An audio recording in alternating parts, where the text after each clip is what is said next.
Hi అండి, నమస్తే. Welcome back to our channel voice of Lakshmi. Polkampalli Shanta Devi గారు రచించిన మంచు ముత్యం అనే నవలను ధారావాహికంగా వింటున్నాం కదండి. ఇక రెండవ భాగాన్ని మొదలు పెట్టబోయే ముందు మన ఛానల్ ఎవరైనా ఫస్ట్ టైం చూస్తున్నట్లయితే ఛానల్ని తప్పకుండా సబ్స్క్రైబ్ చేసుకోండి. అలాగే నవల నచ్చితే లైక్ చేయడం మర్చిపోకండి. ఇక మొదలు పెడదామా? అక్కయ్య, ఈ సంగతి విన్నావా? అప్పుడే ఊరు నుండి వచ్చిన అశ్వత్థ అన్నాడు. ఏ సంగతిరా? నీ అల్లుడు ఇంటి నుండి పారిపోయాడట. ఇప్పటికీ 2 నెలల నుండి అతడి కోసం గాలిస్తున్నారట. నిన్న వాళ్ళ పెదనాన్న కలిసి చెప్పాడు. కిషోర్ పరీక్ష తప్పటం, తండ్రి మాటలనగా పారిపోవటం మొదలైన సంగతులు చెప్పాడు. మ్రాను పడిపోయింది కామాక్షి. భర్త లేడు, ఆస్తి అట్టే లేదు. పిల్ల పెద్దయ్యాక దాన్నో ఇంటిదాన్ని ఎలా చేయగలనా అన్న చింత పీడిస్తున్న సమయంలో శటకోపం వచ్చి తనంత తానుగా నా మనవడికి చేసుకుంటాను అని చెప్పినప్పుడు భగవంతుడికి పూర్తిగా నా మీద దయ తప్పిపోలేదు అనుకుంది కామాక్షి. అంత గొప్పవాళ్లతో వియ్యమందటం అంటే భయం, ఆనందం సమపాళ్లలో కలిగాయి. కానీ పెళ్లిలో వియ్యంకుడి ప్రవర్తన, ఆయన చూపే దర్పం కామాక్షిని పాతాళంలోకి కృంగిపోయేలా చేశాయి. తండ్రి మాట తీసివేయలేక ఈ సంబంధానికి ఒప్పుకున్నానని శేషయ్య పెళ్లికి వచ్చిన బంధువులతో అనటం కామాక్షికి తెలిసింది. ఈ సంగతి పెళ్ళి అయిపోయాక తెలిసింది. లేకపోతే పెళ్లి జరగకుండా ఆపేది. అయ్యాక చేసేదేమీ లేదు.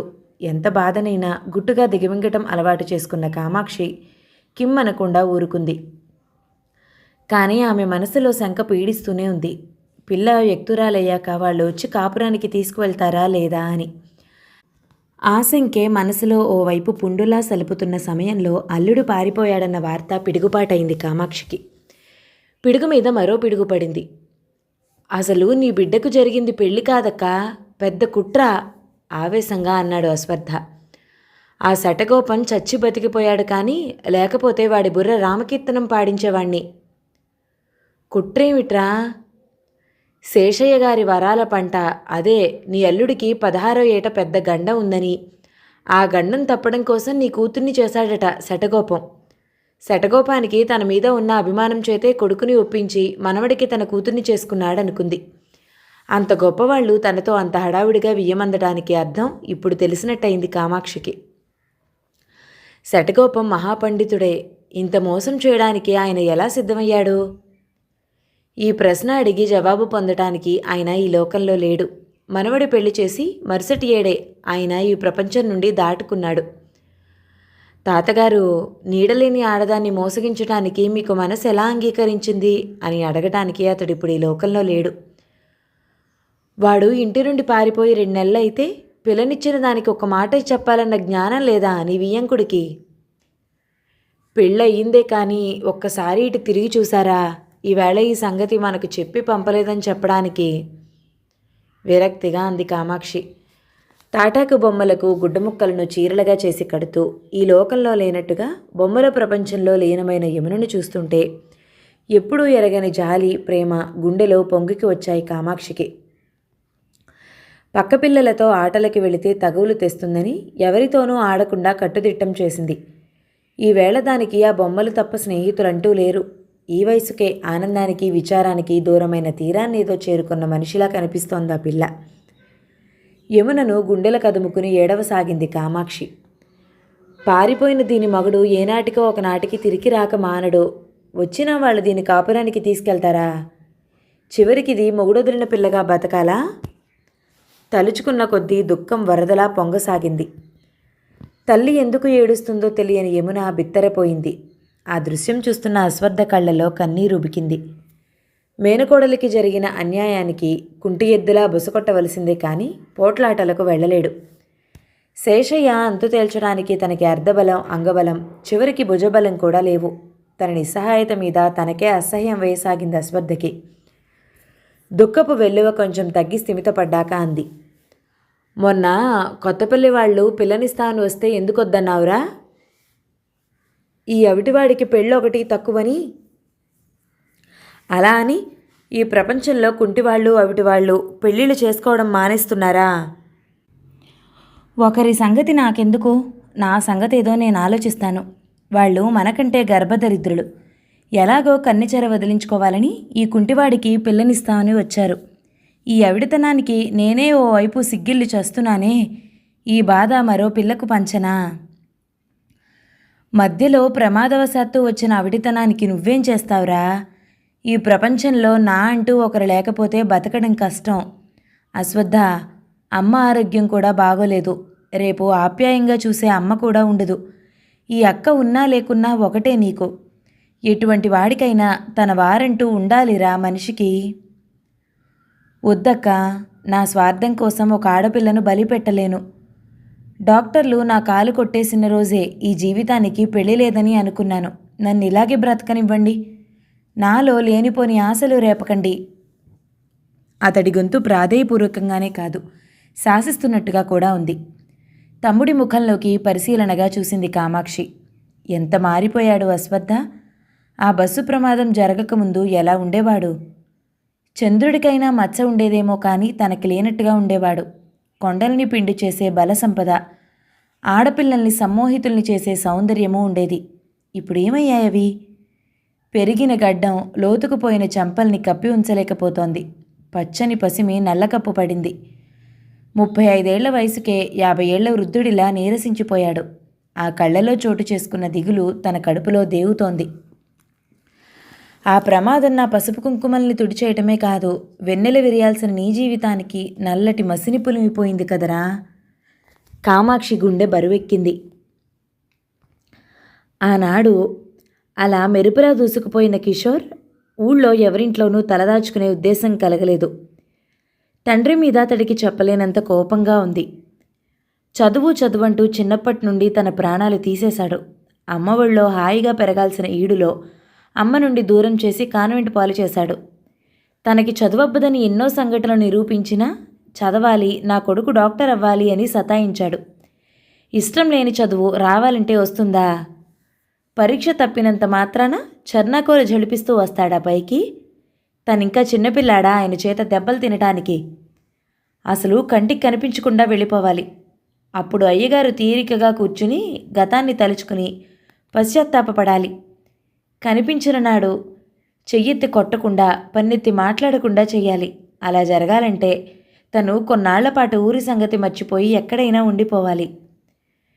కిషోర్ ఈ నిర్ణయానికి రావటంతో అతడి అడుగులు గబగబా బస్ స్టేజికేసి పడ్డాయి.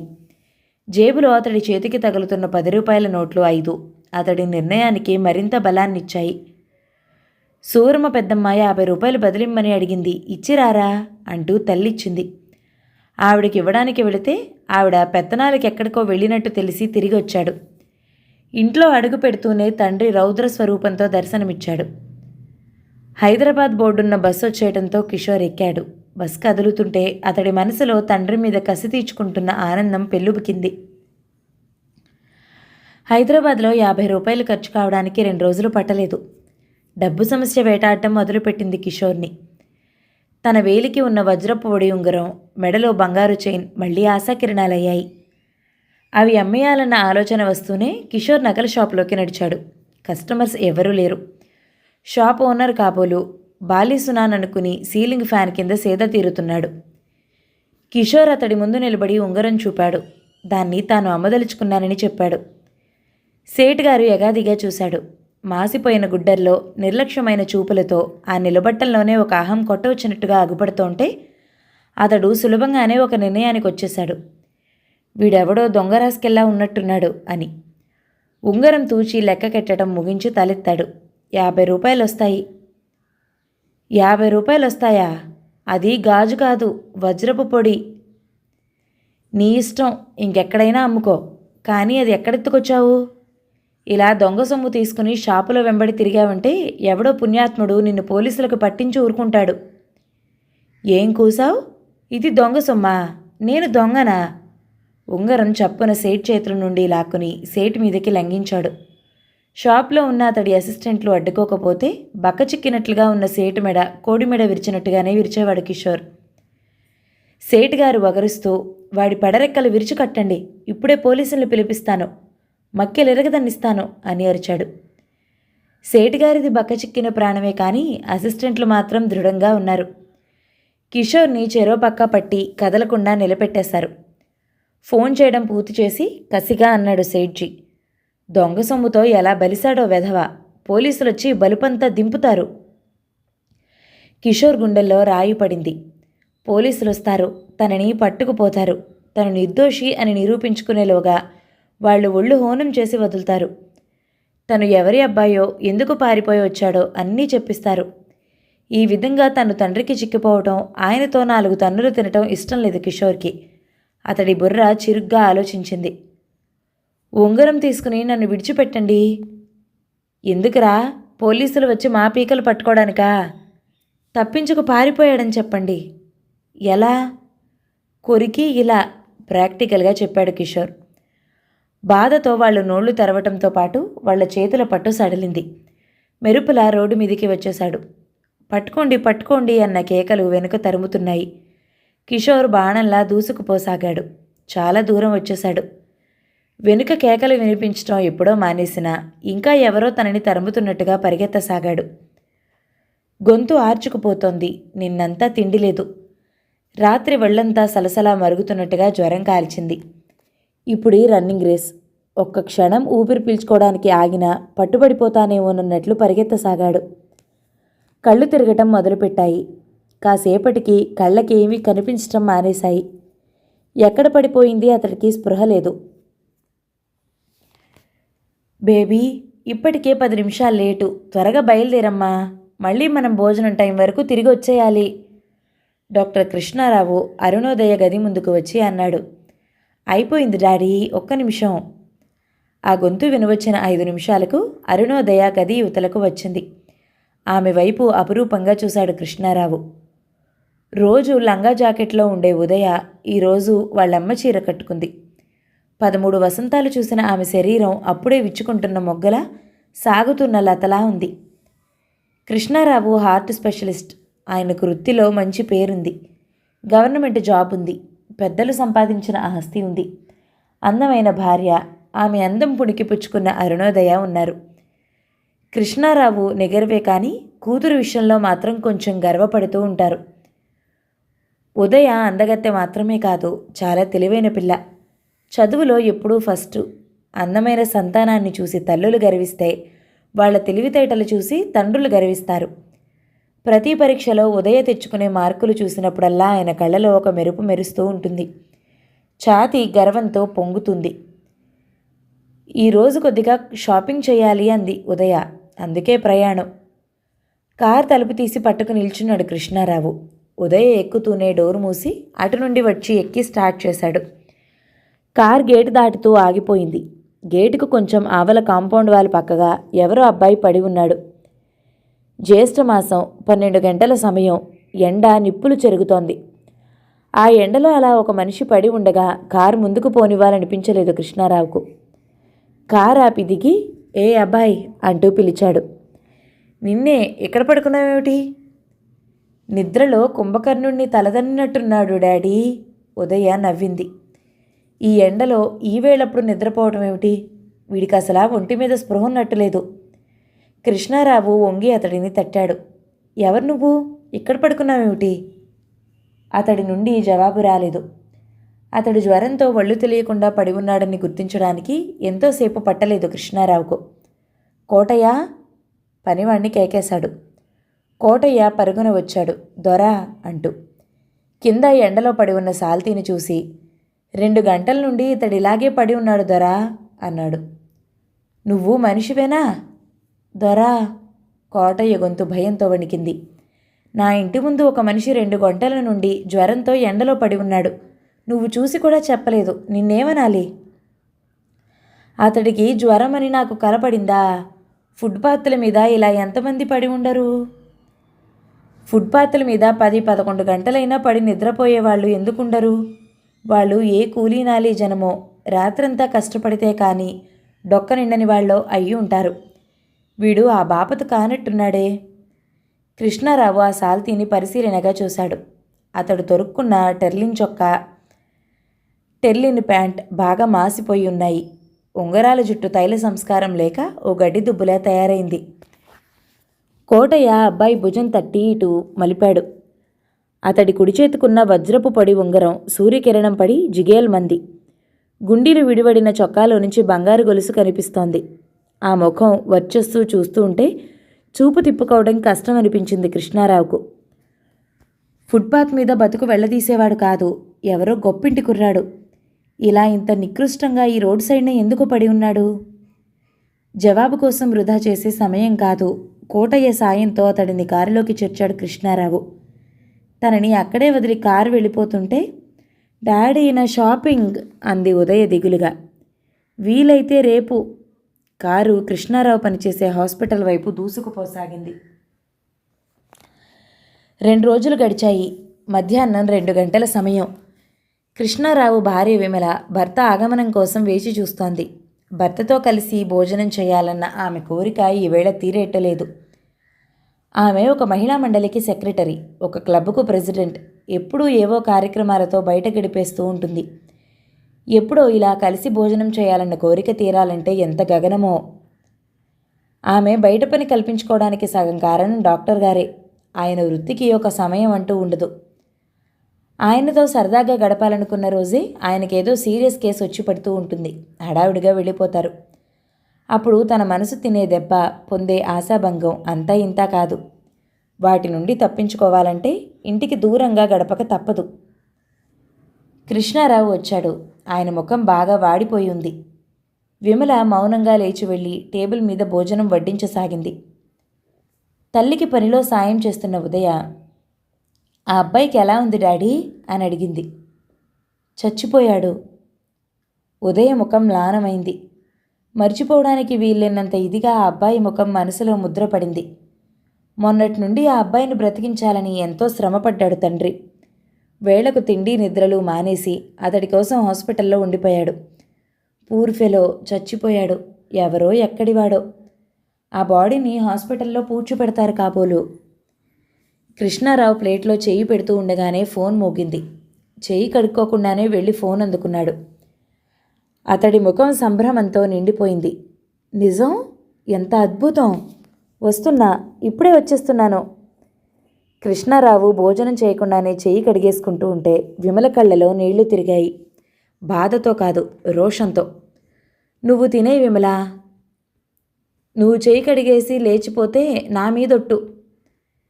తండ్రి వెళ్ళబోతుంటే ఉదయ అడ్డుకుంది. భోజనం చేసి వెళ్ళండి డాడీ, మీరు వెళితే అమ్మ అన్నం తినదు. ఆ అబ్బాయి బ్రతికే ఉన్నాడట. డెత్ సర్టిఫికేట్ రాసి శవాల గదికి తరలించే ముందు అతడిలో కదలిక కనిపించిందిట. డాడీ, నేను వస్తాను. నువ్వెక్కడికమ్మా? చచ్చి బ్రతికిన వాళ్ళు ఎలా ఉంటారో చూడాలనుంది. చచ్చిపోయాక ఎవరూ బ్రతకరమ్మా, ఎక్కడో పొరపాటు జరుగుంటుంది. ఇలాంటి కేసులే మా డాక్టర్లకి అప్పుడప్పుడు అప్రతిష్ట తెస్తూ ఉంటాయి. నాకు చూడాలనుంది డాడీ. నువ్వెక్కడికి? విమల గద్దింపుతో ఆగిపోయింది ఉదయ.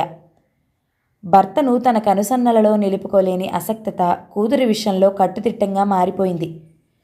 క్రమశిక్షణ పేరుతో ఉదయను చాలా హద్దుల్లో పెంచుతుంది విమల. ఉదయకి తండ్రి దగ్గరున్న చనువు తల్లి దగ్గర లేదు. వారం రోజులు గడిచాయి. కిషోర్ ఆ రోజు కులాసాగా పూర్తి తెలివిగా ఉన్నాడు. మాణిక్యరావు అనే మరో డాక్టర్తో కలిసి వచ్చాడు కృష్ణారావు. కిషోర్ని పరీక్ష చేయడం పూర్తయ్యాక అతడికి పూర్తి స్వస్థత చిక్కిందన్న నిర్ణయానికి వచ్చేశాడు కృష్ణారావు. మీ వాళ్ళ అడ్రస్ చెప్తే నిన్ను నేను స్వయంగా తీసుకెళ్ళి వదిలిపెట్టొస్తాను. కిషోర్ ముఖం భయంతో గగురుపాటుతో నిండిపోయింది. అతడి నుండి ఏ జవాబు ఎంతసేపటికి రాకపోవటం చూసి మాణిక్యరావు అందుకున్నాడు. చూడు బాబూ, ఈయన డాక్టర్ కృష్ణారావు. నువ్వు జ్వరంతో వాళ్ళ ఇంటి ముందు పడి ఉండటం చూసి దయతో నిన్ను హాస్పిటల్లో చేర్చడమే కాక ఇన్ని రోజులు నిన్ను శ్రద్ధగా బంధువులా చూసుకున్నారు. ఆయన్నింకా శ్రమ పెట్టడం నీకు ధర్మం కాదు. నీ అడ్రస్ చెప్తే ఆయనే స్వయంగా దిగబెట్టొస్తానంటున్నారు కదా. నాకు తెలివిలేని స్థితిలో మిమ్మల్ని చాలా శ్రమ పెట్టినట్టున్నాను. Excuse me. అతడి కంఠంలో వినిపించిన సంస్కారానికి, స్పష్టంగా ఉన్న ఇంగ్లీష్ ఉచ్చారణకి నేను పొరబడలేదు. ఇతడెవరో ఉన్నత వంశస్థుడే అనుకున్నాడు కృష్ణారావు. నీ అడ్రస్? నన్ను ఎప్పుడు డిశ్చార్జ్ చేస్తారు? రేపు. నా అడ్రస్ అడగకండి డాక్టర్, నా దారిని నేను వెళ్ళిపోతాను ప్రార్థనాపూర్వకంగా అన్నాడు కిషోర్. నీ మెడలో గొలుసు, వేలి ఉంగరం తీసి నా దగ్గర జాగ్రత్త పరిచాను. రేపు తెచ్చిస్తాను. Thank you doctor. కృష్ణారావు చిన్నగా నవ్వి, ఇంట్లో పోట్లాడొచ్చావా అని అడిగాడు. పారిపోయి. అది సంగతి. ఎంత కుతూహలం వ్యక్తపరిచినా అతడి నుండి ఎక్కువగా సంగతులు రాబట్టలేకపోయాడు కృష్ణారావు. అయినా నాకెందుకు, మానవుడిగా నా కర్తవ్యం నిర్వహించాను. నిర్భాగ్యుడిలా చచ్చిపోకుండా అతన్ని లోకంలో పడేశాను అని సరిపెట్టుకున్నాడు. మరునాడు కృష్ణారావు హాస్పిటల్లో డ్యూటీ ముగించుకుని ఇంటికి వెళ్ళిపోతూ గేటు ముందు ఎటుపోవాలో తెలియనట్టు నిలబడి ఉన్న కిషోర్ని చూశాడు. కారు ఆపి, ఎక్కడికి వెళ్తున్నావు అని అడగకుండా ఉండలేకపోయాడు. ఆ ఆలోచనే తెగడం లేదు డాక్టర్. ఆ ఆలోచన తెగేదాకా ఇక్కడే ఈ ఎండలో నిలబడిపోతావా ఏమిటి? ఈరోజు మాకు గెస్టుగా ఉందు గాని మా ఇంటికి రా. అతడు సంకోచపడుతున్నట్టుగా నిలబడ్డాడు. కృష్ణారావు డోర్ తెరిచాడు. ఎక్కు కిషోర్, డిశ్చార్జ్ అయ్యావే కానీ నీ ఆరోగ్యం ఇంకా సరిగా కోలుకోలేదు. ఇలా గాలివాటుకు తిరగటం అప్పుడే అంత మంచిది కాదు అన్నాడు. డాక్టర్ గారి ఆదరణతో కూడిన ఆహ్వానాన్ని కాదనలేకపోయాడు కిషోర్. కారుకి డోర్ వేశాడు. బేబీ, ఎవరొచ్చారో చూడు. పూసల బ్యాగ్ అల్లుతున్న ఉదయ తలెత్తి చూసింది. ఇన్ని రోజులుగా తనెంత మర్చిపోవాలనుకున్నా మర్చిపోలేని అబ్బాయి. డిశ్చార్జ్ చేశారా డాడీ? కిషోర్ని ఏ పరిస్థితిలో ఇంటికి తీసుకొచ్చాడో చెప్పాడు కూతురికి. ఆమె చెవి దగ్గర నోరు పెట్టి గుసగుసగా ఇంకేదో చెప్పాడు కూడా. Okay daddy. ఉదయ పెదవుల మీద చిరునవ్వు మెరిసింది. ఉదయనే తదేకంగా చూస్తున్న కిషోర్ కేసి తిరిగాడు కృష్ణారావు. ఈమె నా కూతురు అరుణోదయ, 9th పాస్ అయింది అంటూ పరిచయం చేసి, ముందు నువ్వు స్నానం చేయబ్బాయి, నువ్వు వచ్చాకే నేను మీల్స్ తీసుకుంటాను. కోటయ్య అని పిలిచాడు నౌకర్ని. అతడొచ్చాక కిషోర్కి బాత్రూమ్ చూపమని, లుంగీ టవల్ ఇమ్మని చెప్పాడు. తల తుడుచుకుంటూ వచ్చిన కిషోర్ మీద ఉదయ చూపులు హత్తుకుపోయాయి. అతడు వయసులో తనకంటే ఏ 1-2 సంవత్సరాలో పెద్దయి ఉంటాడు. తను అతడి పక్కన నిలబడితే అతడి భుజాల వరకు ఉంటుందేమో.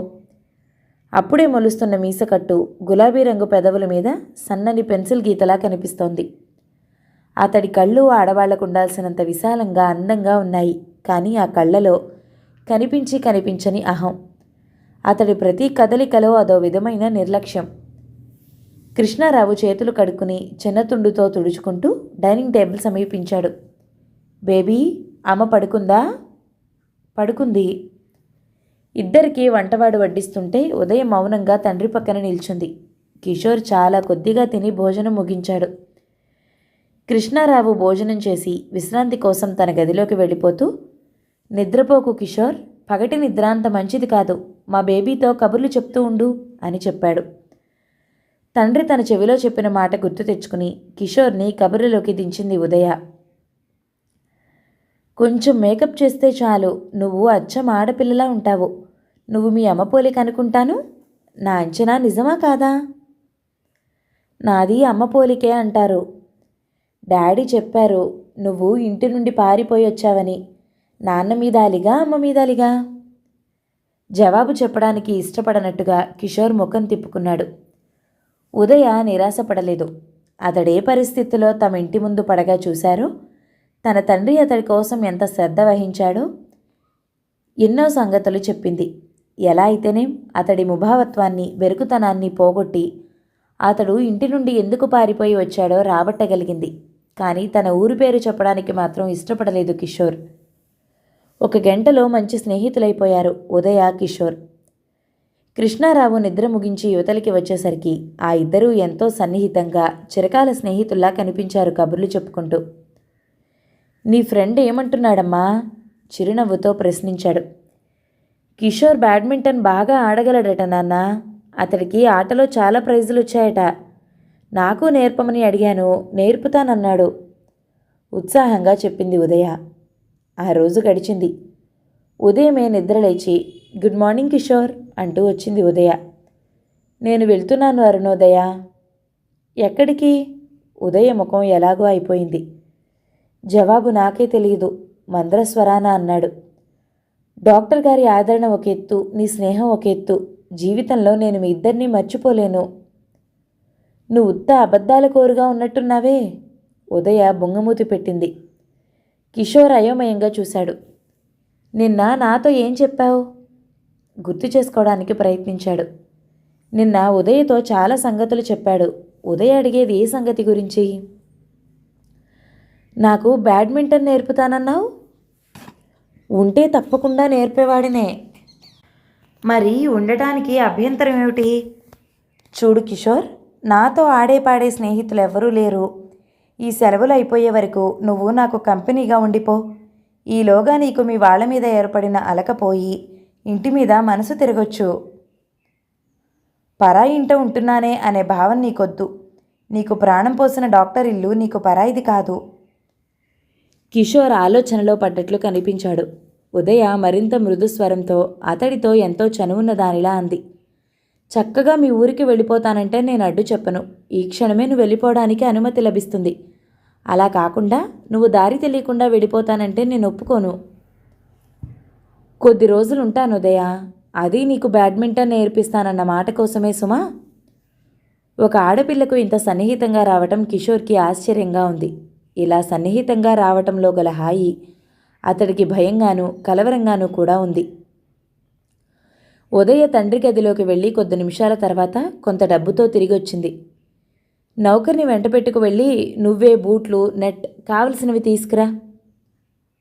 ఉదయ మూసి ఉన్న గుప్పెటకేసి సంకోచంగా చూసుకోసాగాడు. ఏమిటి కిషోర్? గుప్పెట విప్పి ఉంగరం, గొలుసు తీసి చప్పున ఉదయ్ చేతిలో పెట్టాడు. ఇవి నీ దగ్గరుంచుకుని కొంత డబ్బివ్వు. ఎంత వడ్డీ ఇస్తానంటావు? అల్లరిగా నవ్వింది. అడిగినంత. ఉంగరం ఉదయ వేలికి పెట్టుకోబోయింది. ఏ వేలికి పెట్టుకున్నా అది బాగా వదిలైపోసాగింది.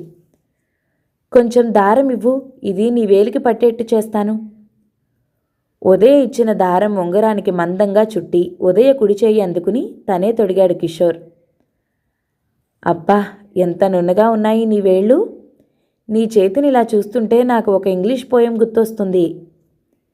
కిషోర్ చూపుల్లోని ఆరాధనకు ఉదయ సిగ్గుతో తలవంచుకుంది. సరిగ్గా అదే సమయంలో విమల మెట్ల మీదికి వచ్చింది. ఆ దృశ్యాన్ని చూసిన ఆమెకు ఒళ్ళంతా జర్రులు పాకినట్లుగా అయింది. బేబీ, దాదాపు రంకిపెట్టినట్టుగా పిలిచింది. కిషోర్ చేతుల నుండి చప్పున తన చేతిని వెనక్కి తీసుకుంది ఉదయ. ఇలారా. విమల చకచక తన గదిలోకి నడిచింది. బెదురు చూపులతో తల్లి గదిలోకి అడుగుపెట్టింది ఉదయ. ఆ అబ్బాయితో ఉంగరం తొడిగించుకునేదాకా వచ్చిందన్నమాట స్నేహం. అలా ఉంగరం తొడిగిన వాళ్ళు, తొడిగించుకున్న వాళ్ళు ఏమవుతారో తెలియనంతటి పసిపిల్లవి కాదు. మమ్మీ, నేనంత దూరం ఆలోచించలేదు. ఉదయ కళ్ళలో చప్పున నీళ్లురాయి. వేలికి ఉన్న ఉంగరం లాగినట్టుగా తీసి చేత పట్టుకుని గబగబా కిందికి వచ్చింది. అది కిషోర్ చేతిలో ఉంచి తన గదిలోకి వచ్చి తలుపులు మూసుకుని పక్క మీద కూలిపోయింది. కన్నీళ్లతో కనిపించిన ఉదయ కళ్ళు అమితంగా కలవరపెట్టాయి కిషోర్ను. విమల కూతుర్ని ఏం కేకలేసిందో తెలియకపోయినా ఆమెకు తనిక్కడుండటం ఇష్టం లేదని మాత్రం గ్రహించగలిగాడు. అలా గ్రహించిన క్షణం నుండి ఈ ఇంటి నుండి ఎప్పుడెప్పుడు బయటపడదామా అనిపించసాగింది. డాక్టర్ గారు యువతలకి వస్తూనే కిషోర్ చప్పున లేచాడు. నేను వెళ్తున్నాను డాక్టర్. ఈ ఉంగరాన్ని నా జ్ఞాపక చిహ్నంగా మీ బేబీకి ఇవ్వండి. వెళ్ళిపోతున్నావా? అదేమిటి? ఇంతకు ముందే బేబీ నువ్వు బ్యాడ్మింటన్ నేర్పిస్తావని, సామాన్లు కొనడానికి డబ్బు కావాలని అడిగి తీసుకెళ్ళింది. ఆశ్చర్యంగా అన్నాడు కృష్ణారావు. నేను వెళ్ళిపోవాలి డాక్టర్. మీ ఆదరణ మర్చిపోలేనిది. మీ బేబీ స్నేహం మరుపురానిది. నాకు సెలవివ్వండి డాక్టర్. అసలు ఏం జరిగింది ఇంతలో? నువ్వు మా బేబీ కంటే సెన్సిటివ్గా ఉన్నట్లున్నావే. కొంచెం ఆగు. నువ్వు వెళుతున్నట్లు మా బేబీకి చెప్పావా? కిషోర్ తల అడ్డంగా తిప్పాడు. చంపావు పో. బేబీకి చెప్పకుండా నువ్వు వెళ్ళిపోయావంటే నిన్ను వెతికి తీసుకురామని తరుముతుంది నన్ను. అసలేం జరిగిందో నేను కనుక్కుంటాను, నువ్వు ఆగు. కృష్ణారావు ఉదయ గదిలోకి రాబోయి ఆ గది తలుపులు మూసి ఉండటం చూసి, బేబీ, ఏం చేస్తున్నావమ్మా లోపల అన్నాడు. జవాబు రాకపోయేసరికి కిటికీలో నుంచి లోపలికి చూశాడు. పక్క మీద బోర్లా పడి ఉంది తన ప్రాణంలో ప్రాణమైన బేబీ. ఏడుస్తున్నట్టుగా ఆమె పక్కలు ఎగిరిపడుతున్నాయి. కృష్ణారావు భార్య దగ్గరికి వెళ్ళాడు. నువ్వు బేబీనేమైనా అన్నావా? అన్నాను. భర్త కోపంగా ఏదో అనేలోగానే ఎందుకు అనాల్సి వచ్చిందో ఏమందో చెప్పింది విమల. ఎవడో ముక్కు ముఖం తెలియనివాడు రోడ్డు పక్కన పడితే ప్రాణదానం చేసి డాక్టర్గా మీ విధిని నిర్వహించారు. అందులో ఆక్షేపించేదేమీ లేదు. అంతటితో అతన్ని వదిలేస్తే పేచీ లేకపోయేది. అతన్ని ఇంటికి తీసుకొచ్చారు, దారిన పోయే కంపలాగా. బేబీ అతడితో అంత చనువుగా ఉండటం నేను సహించను. అసలు ఏ తల్లి సహించదు ఇలాంటివి. సోషల్ వర్కర్వి, సొసైటీ లేడీవి, మామూలు స్త్రీలాగానే నీ ఆలోచనలు ఇంత సంకుచితంగా ఉంటాయంటే నీదంతా పై పై పటాలమే అనిపిస్తోంది నాకు. మీరేం నన్ను ఎత్తిపొడవక్కర్లేదు, విమల ఉడికిపోతున్నట్టుగా అంది. సంకుచితమని ఎందుకు అనుకుంటున్నారు? ఆడపిల్లను కన్నతల్లిగా నా బాధ్యత ఇది. 2వ భాగం సమాప్తం. మిగతా నవలని తర్వాతి భాగాల్లో విందామండి. నవల మీకు నచ్చితే లైక్ చేయండి, షేర్ చేయండి, మంచి కామెంట్ చేయండి. మన ఛానల్ని తప్పకుండా సబ్స్క్రైబ్ చేయండి. Thank you so much for watching. నమస్తే.